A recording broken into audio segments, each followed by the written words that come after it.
Acara ini dipersembahkan oleh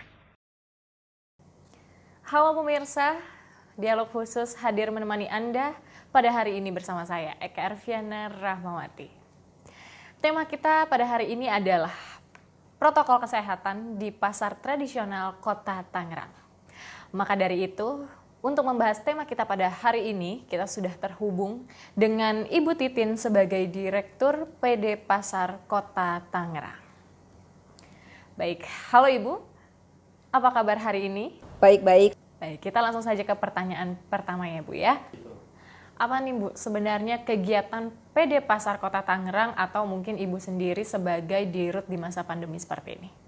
Kegiatan saya di pandemi ini tidak berubah seperti biasanya saja. Hanya kegiatan-kegiatan itu kita harus memperhatikan protokol kesehatan. Jadi kita seperti memantau, memonitoring, dan mengevaluasi kinerja di pasar-pasar. Baik, mungkin apa kegiatan di Pasar Kota Tangerang tetap berjalan di masa pandemi ini kan juga kita mengingat ya, pasar bisa menjadi klaster penyebaran COVID-19.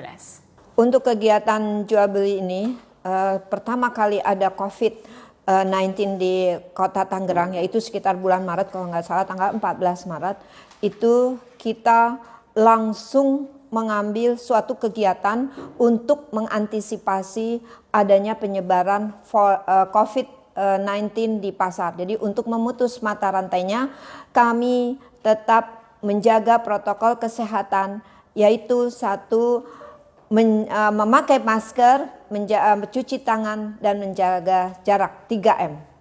Baik, apa sebenarnya tujuan utama kenapa pasar tetap berjalan di tengah pandemi COVID-19?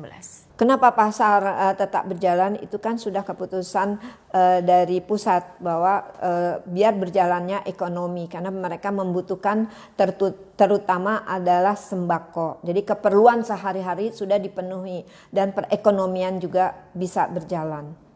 Baik, apakah mungkin seluruh pasar di Kota Tangerang ini tetap beroperasi atau ada bagaimana mungkin mekanismenya Bu? Kita ada pasar tradisional itu ada 10. Yang 3 itu jam waktunya dari pagi sampai siang. Dan yang lainnya itu dari pagi sampai sore. Kalau pasar semuanya itu beroperasi. Hanya pasar-pasar yang ada di taman, yaitu pasar-pasar jajanan.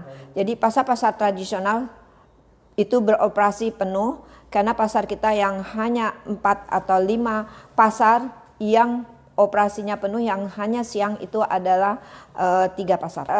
3 pasar itu adalah Pasar Polis, Pasar Ramadhani, dan juga Pasar Cibodas.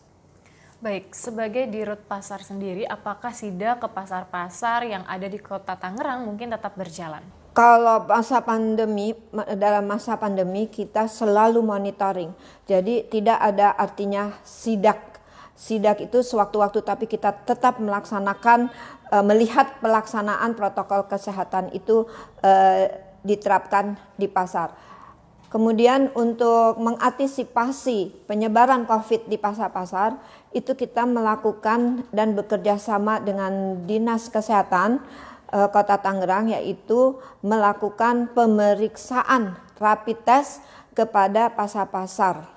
Dan alhamdulillah hasilnya negatif. Baik, mungkin apakah ada penolakan dari pedagang atau mungkin bahkan pembeli dalam mengkampanyekan protokol kesehatan atau mungkin ada cerita bagaimana Ibu? Kalau menolak tidak ada, mereka memang sudah mengerti tentang diwajibkannya protokol kesehatan.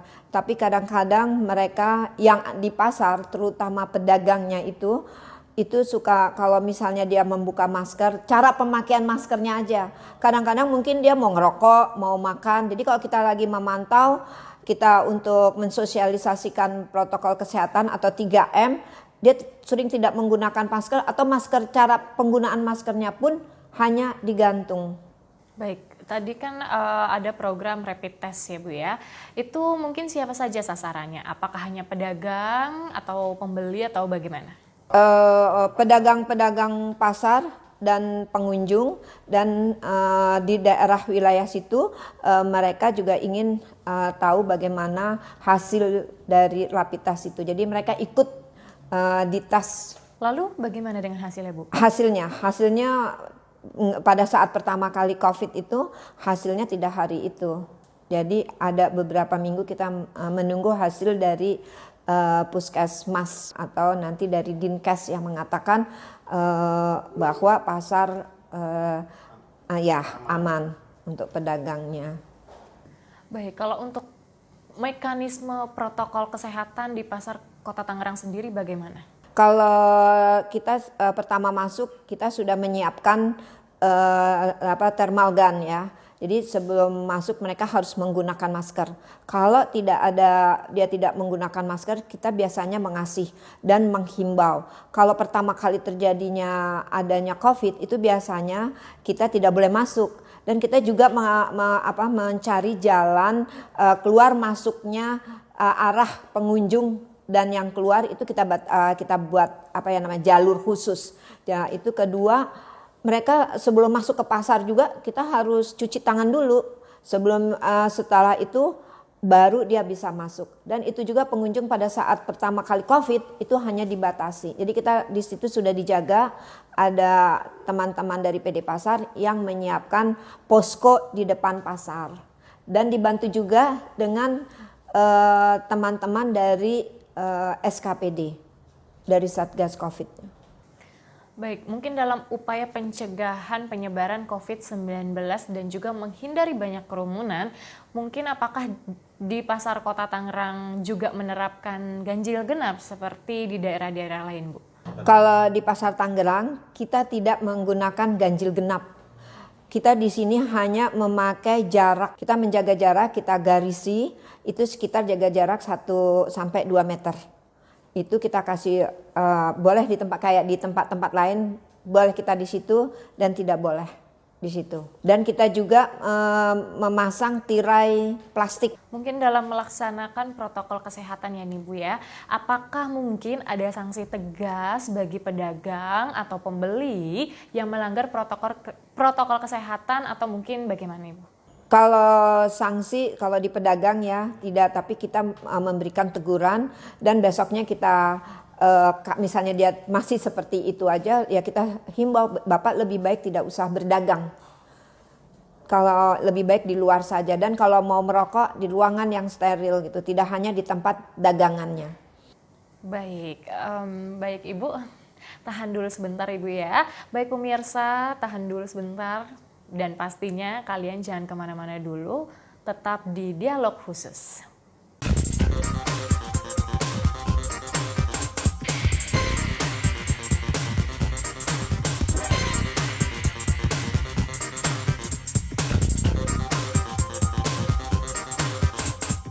Terima kasih pemirsa telah menonton video ini. Jangan lupa ya di subscribe, like, dan share channel ini. Sampai jumpa!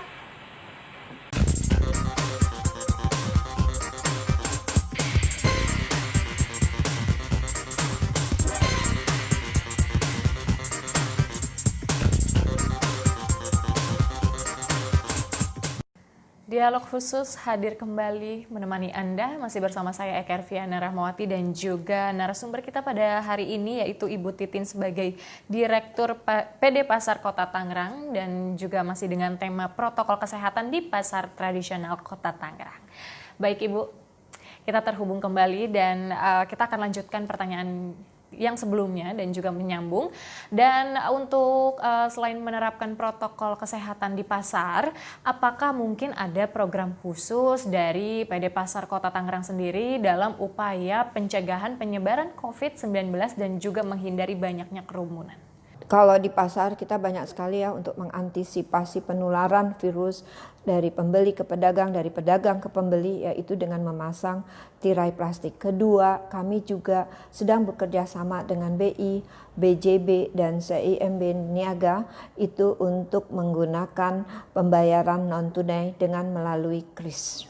Apakah program KRIS ini juga sudah dimulai untuk disosialisasikan? Sudah disosialisasikan sejak setahun yang lalu. Baik, kalau untuk bagaimana mensosialisasikan program KRIS ini kepada para pedagang di pasar, bagaimana?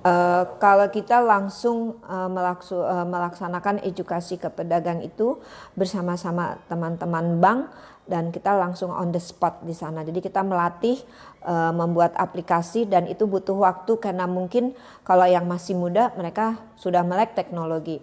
Tapi bagi yang sudah usia mungkin kita harus sabar, dan kadang-kadang dia bilang ribet, tapi kita dengan sabar untuk mengajari mereka, apalagi teman-teman di bank itu selalu mensosialisasikannya dengan kesabaran yang tinggi. Baik, mungkin apakah ada kendala dari program KRIS ini?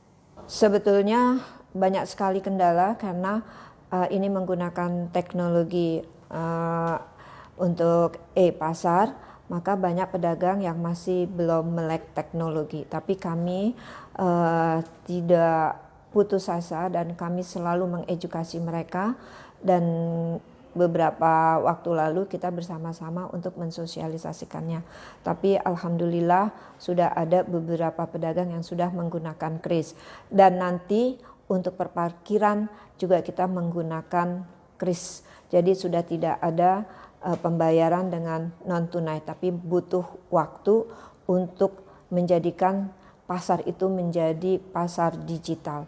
Karena perlu edukasi yang terus-menerus kepada pedagang, karena selama ini pedagang juga belum mengerti tentang teknologi e-pasar. Baik, kalau untuk target penerapan program KRIS ini kapan kira-kira ya Bu ya? Sebetulnya kita sudah diterapkan, tapi masih kurang lebih 15% yang sudah menggunakan. Karena itu tadi kita harus benar-benar terus-menerus mensosialisasikan penggunaan non-tunai di pasar. Saya sih menginginkan tahun 2021 ya sudah pasar-pasar yang dikelola oleh PD Pasar sudah menggunakan non-tunai, pembayaran non-tunai. Mungkin dalam hal ini kan ya Bu, bukan hanya soal pedagang aja, tapi mungkin juga bagaimana mensosialisasikan program KRIS ini kepada para pembeli sendiri.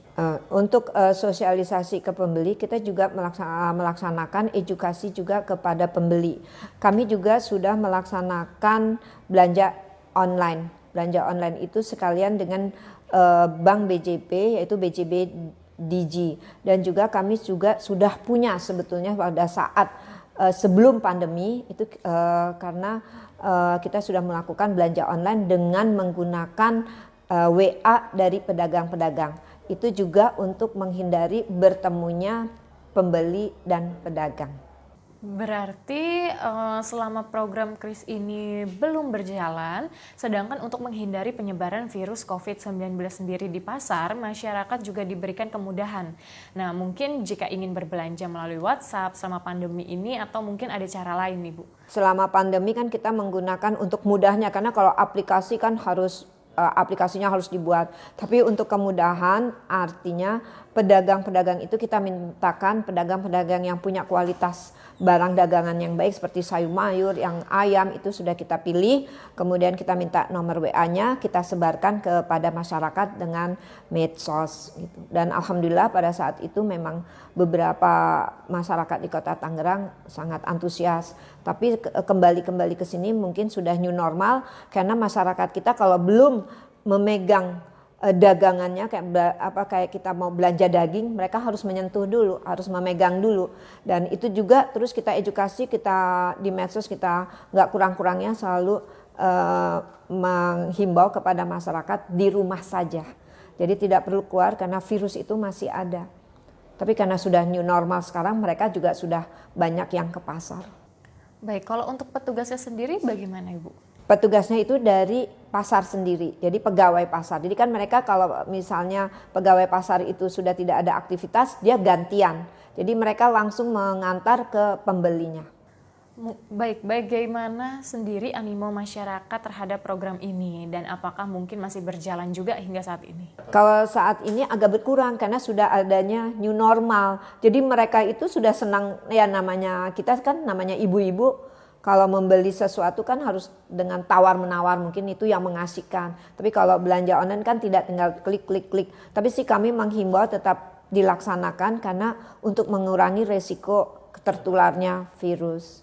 Mungkin dalam program ini apakah juga masyarakat dikenai ongkos kirim seperti online shop yang lain atau mungkin aplikasi-aplikasi yang lainnya? Kalau ongkir memang kita ada, itu biasanya tidak semahal apa ongkir-ongkir yang lain. Misalnya kalau jaraknya dekat itu berapa ribu, kalau jaraknya jauh agak berapa ribu. Tapi memang sibuk sekali pada saat itu karena pas kita di medsos kan atau di Instagram itu banyak sekali peminatnya. Tapi kalau setelah new normal ini mereka sudah banyak yang keluar, mungkin mereka sudah sudah pengen keluar saja keinginannya untuk belanja. Tapi terutama di pasar ya, itu cukup antusias sih. Baik Ibu, ditahan dulu sebentar ya. Baik pemirsa, jangan kemana-mana dulu karena setelah ini kami akan kembali, pastikan tetap di Dialog Khusus.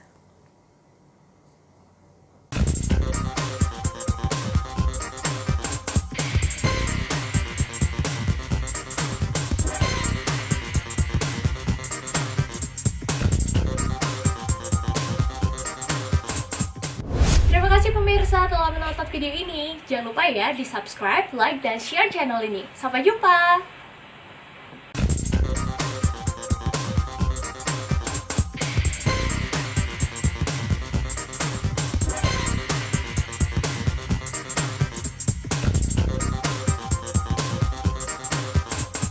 Dialog Khusus masih bersama Anda dan tentunya dengan tema kita pada malam hari ini, protokol kesehatan di pasar tradisional Kota Tangerang. Ya, masih bersama juga dengan narasumber kita yaitu Ibu Titin sebagai Direktur PD Pasar Kota Tangerang. Kita lanjut ke pertanyaan selanjutnya dan masih menyambung juga. Tadi masih berhubungan dengan Kris. Ya mungkin selain Kris dan juga WhatsApp, apalagi nih Bu yang mungkin planning PD Pasar sendiri untuk ke depannya? Ya mungkin bukan hanya untuk di WA saja, tapi kita membuat di Google, kita bekerja sama mungkin dengan perusahaan yang sudah punya marketplace gitu. Nah itu kita akan bekerja sama dan sekarang lagi dibuat gitu. Tapi kan mesti tahu nama-nama pedagangnya. Terus kita nanti untuk pengantarnya itu dengan apa itu sedang dibuat. Baik, mungkin ada lagi Bu yang mungkin mau ditambahkan sebelum nanti kita kembali lagi membahas mengenai protokol kesehatan di pasar.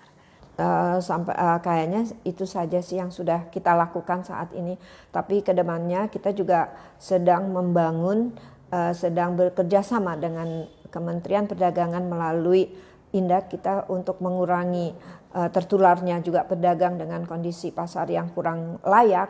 Akhirnya kami mengusulkan rencana pembangunan pasar-pasar untuk dibangun yang lebih representatif. Sekarang sudah akan dibangun di Pasar Poris dan selanjutnya nanti mungkin pasar-pasar yang lainnya. Baik Ibu, kita balik lagi ya membahas mengenai protokol kesehatan di pasar. Nah mungkin bagaimana Bu mekanisme untuk mengingatkan para pengunjung atau pembeli yang akan mengunjungi pasar? Protokol kesehatan kalau kita juga memasang spanduk untuk mengingatkan kepada masyarakat kalau hendak ke pasar itu harus wajib masker. Itu juga di kantor PD Pasar kita namanya wilayah wajib masker. Kedua, mereka kita sebelum masuk ke pasar kita periksa dulu suhu tubuhnya, yaitu pakai thermal gun. Setelah mau ke dalam pasar, belum masuk ke dalam pasar, baru masuk ke dalam pasar, itu mereka disediakan tempat cuci tangan yang sudah disediakan dengan sabun. Setelah itu sebetulnya kita juga menyiapkan bilik corona. Tapi tidak kita isi dengan desinfektan. Itu kita isi dengan sabun. Nah, baru dia bisa mengunjungi. Sebelum dia masuk lagi ke pasar, mereka juga harus tahu bahwa di sini tidak boleh ada tanda silang dan kosong, bahwa ini harus berjarak 1 meter. Itu sudah ada tanda-tandanya di beberapa pasar. Dan kita juga memasang tirai plastik di semua pasar. Dan sekarang juga sedang diganti karena pasarnya mungkin sudah 8 bulan itu pandemi sudah berjalan. Dan kita juga harus ganti semua yang memfasilitasi protokol kesehatan kayak tirai plastik, kemudian untuk mengecat ulang kembali. Nah, itu selalu kita himbau juga kepada masyarakat atau pelaku usaha atau pengunjung yang datang ke pasar untuk tetap memperhatikan protokol kesehatan. Baik, untuk mensterilisasikan pasar sendiri dari penyebaran virus COVID-19, apakah pasar selalu juga disinfektan secara berkala? Ya, itu lupa tadi saya katakan. Jadi pada waktu untuk memutus mata rantai tidak hanya protokol kesehatan aja, tapi untuk mensterilkan pasar-pasar dari virus corona itu kita bekerja sama dengan BPBD, jadi dengan Pemda Kota Tangerang, dan waktu itu sih sekitar 1 bulan sekali atau 2 minggu sekali dulu pernah setiap pasar disemprot oleh desinfektan dari BPBD. Baik, menurut Ibu sendiri, baik masyarakat, pelaku usaha, itu apakah mereka semua sudah menerapkan protokol kesehatan dengan baik dan juga benar? Kalau menurut saya, walaupun kita mungkin kurang disiplinnya, masyarakat atau pelaku usaha atau pengunjung itu sangat mempengaruhi penyebaran virus COVID. Jadi kita memang harus terus-menerus, dan saya menghimbau atau mewajibkan kepada kepala pasar untuk tetap mensosialisasikan, mengajak pedagang dan pengunjung untuk menerapkan protokol kesehatan 3M. Baik, bagaimana Ibu juga meyakinkan kepada masyarakat tentunya kalau misalnya virus COVID-19 ini itu ada dan juga berbahaya? Sebetulnya mereka pertama-tama sih bener apa enggak ya ini ada virus, mereka ragu bener enggak ya, tapi karena kita kasih terus menerus mengedukasi mereka bahwa virus corona ini tidak main-main, siapapun bisa tertular virus corona ini. Karena itu saya juga mengajak sama mantri-mantri untuk tetap mensosialisasikan bahwa virus corona ini sangat berbahaya. Oke, baik. Kalau tadi kan kita juga sudah membahas mengenai sosialisasi protokol kesehatan di pasar. Nah, mungkin Ibu sendiri bagaimana mensosialisasikan protokol kesehatan di lingkungan sekitar, seperti mungkin di rumah atau mungkin di kantor? Saya selalu di dalam melakukan sosialisasi baik di rumah, di lingkungan kerja, di lingkungan pasar, selalu mengatakan kita harus menjaga diri. Jadi kamu memakai masker adalah kamu melindungi saya dan saya melindungi kamu. Itu selalu saya tekankan begitu. Jadi kalau teman-teman di sini seperti pernah juga saya bilang bahwa kita kalau ada tamu datang ke kantor itu juga harus memakai masker. Karena dia melindungi saya dan saya juga melindungi mereka. Baik, Ibu ya, ini sesuai dengan slogannya ya Bu ya, lindungi diri, lindungi negeri. Nah, mungkin harapan atau pesan untuk para pedagang atau mungkin para pembeli juga di situasi pandemi seperti ini. Saya mengharapkan pedagang di dalam masa pandemi ini untuk menjaga kesehatan, tetap mematuhi protokol kesehatan yang 3M, memakai masker, menjaga jarak, menghindari kerumunan. Dan juga saya menghimbau kepada pedagang jangan menganggap remeh tentang virus corona ini, dan jika ada gejala atau OTG dan merasakan sesuatu, maka kami menganjurkan untuk istirahat dan memeriksakan berobat ke poliklinik terdekat. Baik Ibu, terima kasih sudah mau bergabung bersama kami. Semoga kita bisa berjumpa kembali. Semoga dengan dialog khusus kita pada hari ini bisa bermanfaat bagi kita semua, dan juga tentunya kita selalu menerapkan protokol kesehatan dimanapun dan kapanpun kalian semua berada, baik di rumah, di luar, atau bahkan di pasar. Baik, saya Eka Erviana Rahmawati beserta kru yang bertugas hari ini dan juga bersama narasumber kita Ibu Titin sebagai Direktur PD Pasar Kota Tangerang pamit undur diri. Sampai berjumpa, selamat beristirahat, sampai jumpa.